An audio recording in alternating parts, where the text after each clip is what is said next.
Everyone needs to sacrifice. Vanessa stared across the glass conference table, tapping her manicured fingernails against her tablet. Your package is outdated. We're cutting base pay by 40% and restructuring commissions. What would you do if your career was turned upside down overnight? Stick around as Jake's revenge dives into a story of loyalty, betrayal, and sweet redemption. My name is Jeffrey Maddox, 52 years old, with salt and pepper hair that started turning in my 30s. For 15 years, I'd been Senior Vice President of Sales at Trilock Woodworks, a commercial millworks supplier based in Austin, Texas. My business card said SVP, but what I really did was keep the lights on. I personally managed our top 10 accounts. These weren't just clients. They were relationships built over thousands of phone calls, countless dinners, and 15 years of solving problems before they even became problems. I knew the names of their kids, their golf handicaps, their vacation spots. They called me before they called their own teams when they needed something fixed. The new structure will incentivize growth, Vanessa continued, sliding a document across the table. Can you imagine losing everything you built in a single meeting? Jake's revenge is about to show you how one man turned the tables. Everyone's package is being adjusted to align with industry standards. I glanced at the paper. 40% cut to base salary, commission restructure that would make it impossible to earn what I earn now, even with growth, benefit reductions. Vanessa Claymore had arrived 3 months ago after the acquisition, wearing designer suits and carrying a Harvard MBA. She'd spent her first weeks analyzing spreadsheets and holding closed-door meetings with the new parent company executives. I knew what she saw when she looked at me: expensive, old school, a relic who should have been grateful just to keep his job. Is there a timeline for this transition? I asked, my voice even. Effective immediately. She smiled tightly. We need everyone on board with the new direction. I closed the folder, stood up, and extended my hand. Thank you for the clarity. Her smile faltered. She'd expected arguing, negotiation, maybe even desperation. Instead, she got a handshake and a calm exit. Later that afternoon, I saw her watching me from her office as I packed a few personal items into a cardboard box. Nothing dramatic, just a photo of my daughters at their college graduations, a pen set from a client, an old sales award. On my way out, I nodded to Thomas, our chief financial officer. He'd been with me since the beginning. His eyes said what his mouth couldn't. This wasn't just about cutting costs. This was about cutting me out. In the parking lot, I didn't slam doors or screech tires. I just placed the box in my trunk, adjusted my mirror, and drove away with 15 years of client relationships that Vanessa had just handed to the competition. I built that sales department brick by brick. When I joined Trilock in 2010, we were a regional player selling $8 million annually. By last year, my team was pushing $73 million, and my personal accounts represented over $12 million of that. My father ran a small cabinet shop in Dallas, taught me everything about wood, joinery, and finishes before I was 16. After college, I bounced between a few sales jobs until I found Trilock. Something clicked there. I understood the products because I'd grown up around them. I could talk technical details with architects and pricing with purchasing managers in the same meeting. The owner, Oliver Wainwright, recognized what I brought to the table. You're not just selling product, he'd say. You're selling trust. He gave me room to build my department my way. I hired young, hungry reps and taught them what Oliver taught me: relationships matter more than transactions. When Oliver sold the company to Driftmore Labs last year, I was concerned but not panicked. Acquisitions were part of the business cycle. I'd navigated like any other change. The first signs of trouble came when they started replacing the executive team: new CEO from outside the industry, new marketing director who wanted to reimagine our digital presence. Then Vanessa, with her sleek presentations about operational efficiency and resource optimization. Small changes came first. Travel budgets tightened. Customer entertainment accounts required multiple approvals. My weekly meetings with the executive team became monthly, then as needed. We're just streamlining, Vanessa explained during one of our earlier meetings. Nothing personal, but it was personal when she started scheduling calls with my key accounts without including me, when she questioned the discounts I'd negotiated years ago that had kept clients loyal through multiple price increases, when she suggested my team needed fresh perspectives and brought in two of her former colleagues as new regional managers. Thomas tried to warn me during our quarterly budget review.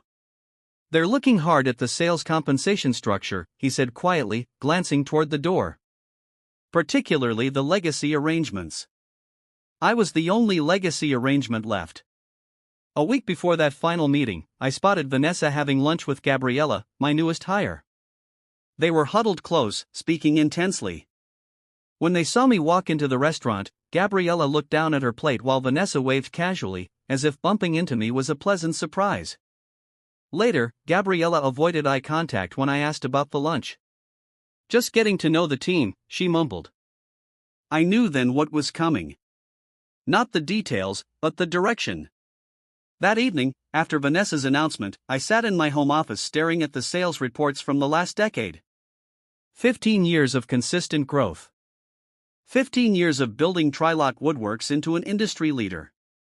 15 years of loyalty being paid back with a dismissive, "Your package is outdated." My phone buzzed. A text from Frank Donnelly, purchasing director at Weston Commercial, our largest account. "Heard rumors about big changes at Trilock. Everything okay? Call me." Frank and I had worked together for 12 years. I'd helped him through 2 company restructures, a divorce, and his son's college applications. We weren't just business associates. We'd become friends. I poured 2 fingers of bourbon and called him. "Jeffrey," he answered immediately. "What the hell is going on over there?" "I got a call from some woman saying she's taking over our account." "That would be Vanessa Claymore, our new sales director," I replied, keeping my voice neutral. "Well, she started talking about reviewing our pricing structure and implementing some new vendor management system." Frank's voice tightened. "We have a contract, and we have processes that work. I don't need someone telling me how to manage my suppliers." I took a slow sip, letting the silence stretch. "Jeffrey," Frank lowered his voice. "Are you staying? Because if you're not, we need to talk." In that moment, everything crystallized. My value wasn't in my title or even in my sales numbers. It was in 15 years of trust. 15 years of solving problems instead of creating them. 15 years of relationships that could walk out the door with me. "I'm considering my options," I said carefully. "Well, consider this. If you land somewhere else, give me a call first before I have to deal with Harvard Barbie again." After hanging up, I opened my laptop and drafted an email to Daniel Harrison at Pinnacle Supply Group. We'd met at an industry conference last year, and he'd mentioned they were looking to expand their commercial millwork division. I didn't send it immediately, just saved it to drafts. The next morning, I received calls from 3 more clients, all with similar concerns. Vanessa was already reaching out, already making changes, already disrupting relationships she didn't understand. I drove to the office one last time to finish clearing out my desk. As I packed, Thomas slipped me a folded piece of paper. "Your client retention numbers," he said quietly. "And their average annual spend. Thought you might need it." I nodded, understanding what he was really saying. He knew what I was worth, even if Vanessa didn't. That afternoon, I finalized my resignation letter, sent the email to Daniel at Pinnacle, and called my lawyer to review my non-compete agreement. I discovered what I'd suspected. It applied to products, not clients. I couldn't sell competitive millwork for 6 months, but nothing prevented me from maintaining my relationships. I didn't feel angry anymore. I felt focused, clear. There's a certain power in being underestimated, in being dismissed as outdated. It means they never see you coming until it's too late. How far would you go to prove your worth? Stay tuned as Jake's revenge reveals the ultimate comeback. I spent 2 weeks exploring my options before accepting Daniel's offer at Pinnacle Supply Group. The role was perfect, Senior Vice President of Business Development with full autonomy to build my own division. "We want your expertise, Jeffrey," Daniel said during our final meeting. "You know what works in this industry. We don't need to reinvent the wheel." The next day, I called Vanessa to discuss my resignation and transition plan. I proposed staying 2 weeks to ensure a smooth handoff of my accounts. "That won't be necessary," she said coolly. "We've already been in touch with your clients. Gabriella will be handling the transition." "These relationships are complex," I explained. "There are nuances to each account that take time." "We have all your notes in the CRM," she cut me off. "And frankly, your approach was rather old-fashioned. We're implementing a more data-driven client management strategy." I could have argued, but what was the point? She'd made up her mind about me the moment she walked through the door. "I'll have HR process your exit paperwork," she concluded. "Please return all company property by the end of the week." 3 days later, I met Frank from Weston Commercial for lunch. He hadn't returned Gabriella's calls, and Vanessa had escalated to his boss. "Your replacement sent me a client satisfaction survey with 48 questions," Frank said, shaking his head. Then she followed up with a presentation about their new customer success metrics. "I don't need metrics. I need someone who understands our business." I nodded but kept my comments neutral. I wasn't going to badmouth Trilock. "Where are you heading next?" Frank asked directly. "I'm joining Pinnacle as SVP of Business Development." Frank raised an eyebrow. "Interesting. They've been trying to get our business for years." I sipped my water. "I start in 2 weeks. "Well," Frank said, sliding his business card across the table. "Call me when you're settled." The next day, I received a certified letter from Trilock's legal department. It reminded me of my non-compete obligations and warned against any improper solicitation of Trilock clients. The letter listed every major account I'd managed by name. That afternoon, my phone rang. It was Harold Lang, CEO of Northwell Construction, another top 10 client. "Jeffrey, what the hell? This new woman is trying to change our payment terms. Says our account structure requires optimization. We've been on Net 45 for a decade." "I'm no longer with Trilock," I replied carefully. "Yeah, I figured that out when she called." "Where'd you land?" I gave him the basics about Pinnacle. Before I could finish, he interrupted. "They handle the same product lines." "Similar." "Yes." "Good.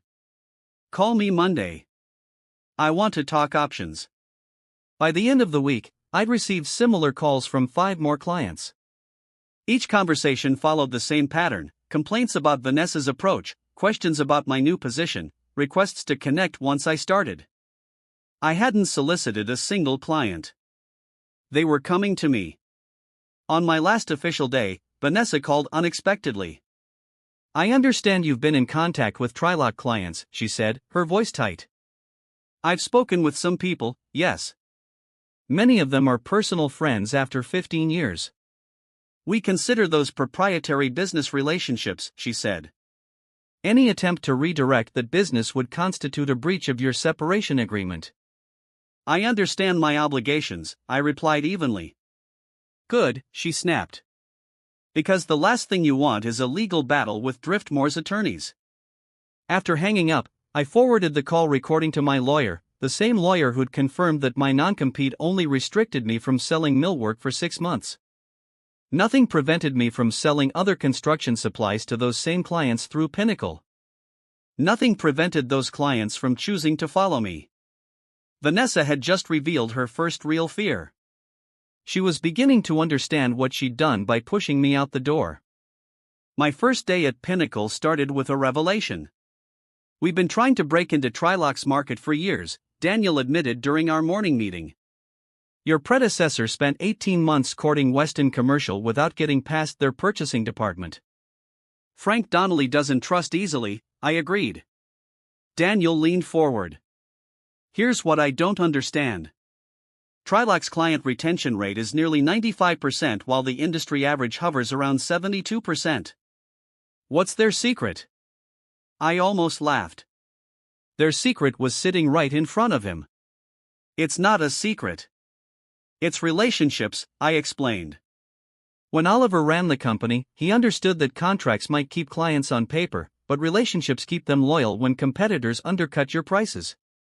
Daniel nodded slowly. And the new management doesn't get that. The new management sees relationships as inefficient.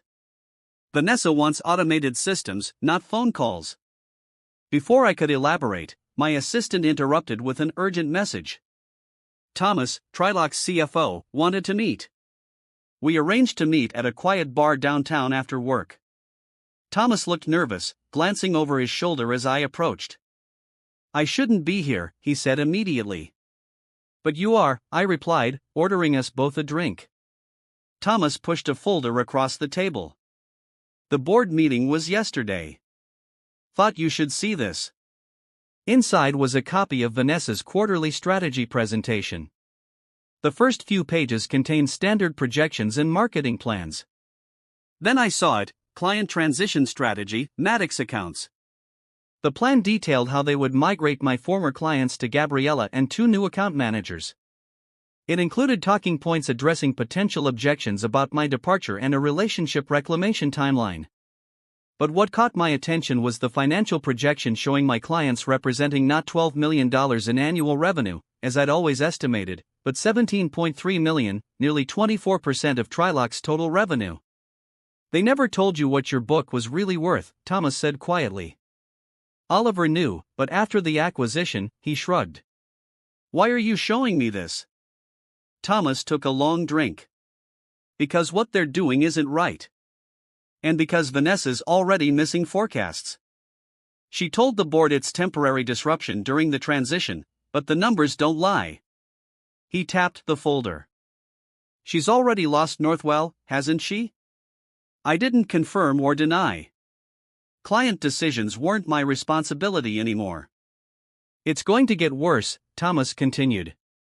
She's implementing price increases across all legacy accounts next month. The board approved it based on her analysis that we've been underpricing the market for years. Now I understood. Vanessa hadn't just wanted me gone to save on my compensation. She'd seen my client relationships as a barrier to her aggressive revenue strategy. With me out of the picture, she could raise prices, change terms, and implement new systems that would extract more short-term profit from relationships I'd spent years building. There's something else, Thomas added, voice dropping lower. They've been auditing your expense reports going back 3 years, looking for any irregularities. They won't find any. I know that, but they're building a narrative. If clients start leaving, they need someone to blame. As Thomas left, he hesitated. I'm updating my resume. Just thought you should know. Driving home, I felt a strange calm. I wasn't just learning what Vanessa thought of me. I was learning what Trilock had really thought of me all along. My value had been clear in their numbers, but absent from my compensation. They'd been happy to benefit from my relationships while quietly planning to extract more profit from them once I was gone.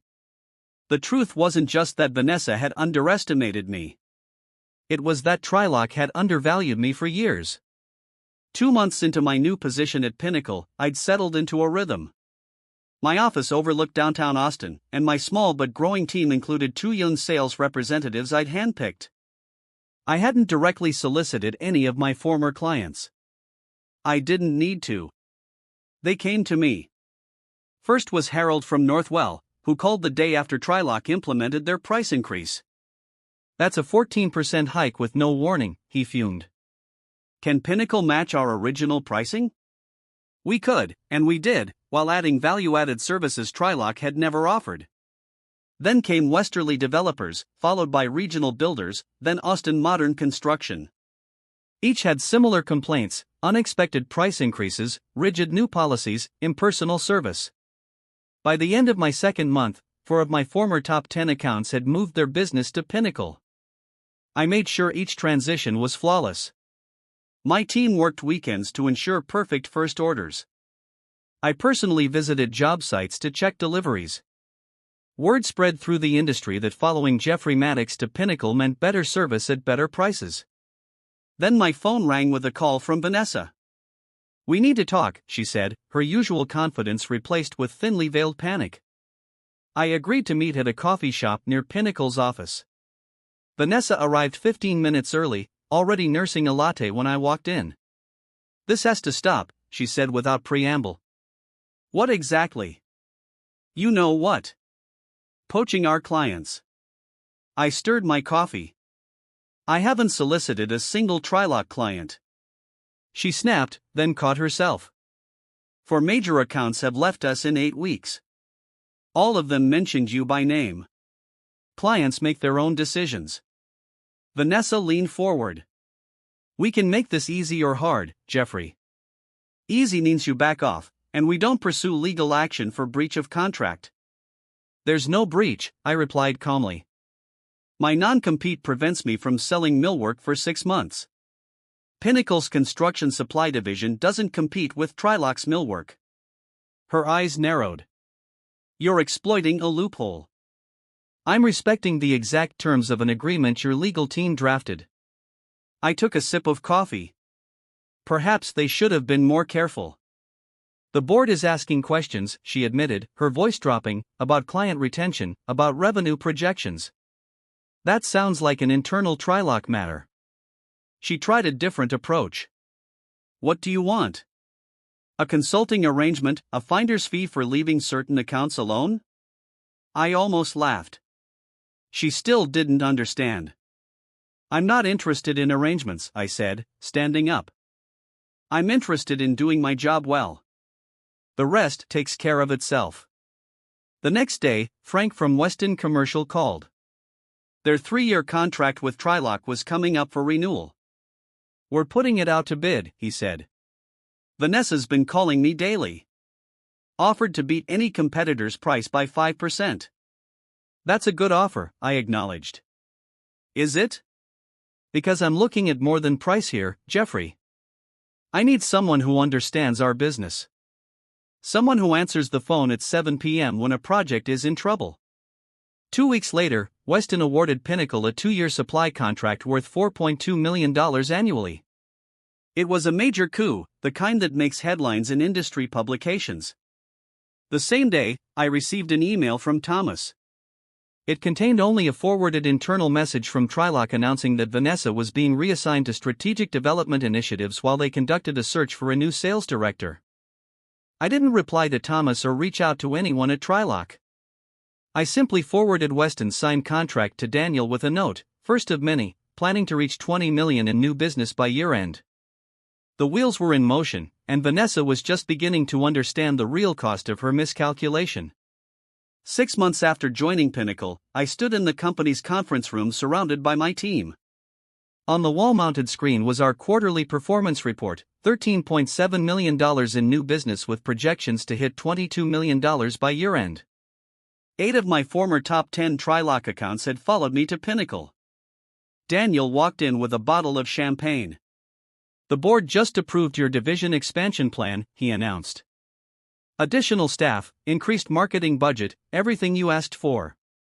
As glasses were passed around, my phone buzzed with a text from Thomas. "Trilock Q3 earnings call in 30 minutes, might want to listen in." I stepped away from the celebration to dial into the call. Trilock's new CEO, Raymond Peters, sounded tense as he addressed investors. "While we anticipated some disruption following our strategic restructuring, sales have underperformed against projections. We've experienced unexpected client attrition in our commercial division." An analyst interrupted. "Can you quantify that attrition?"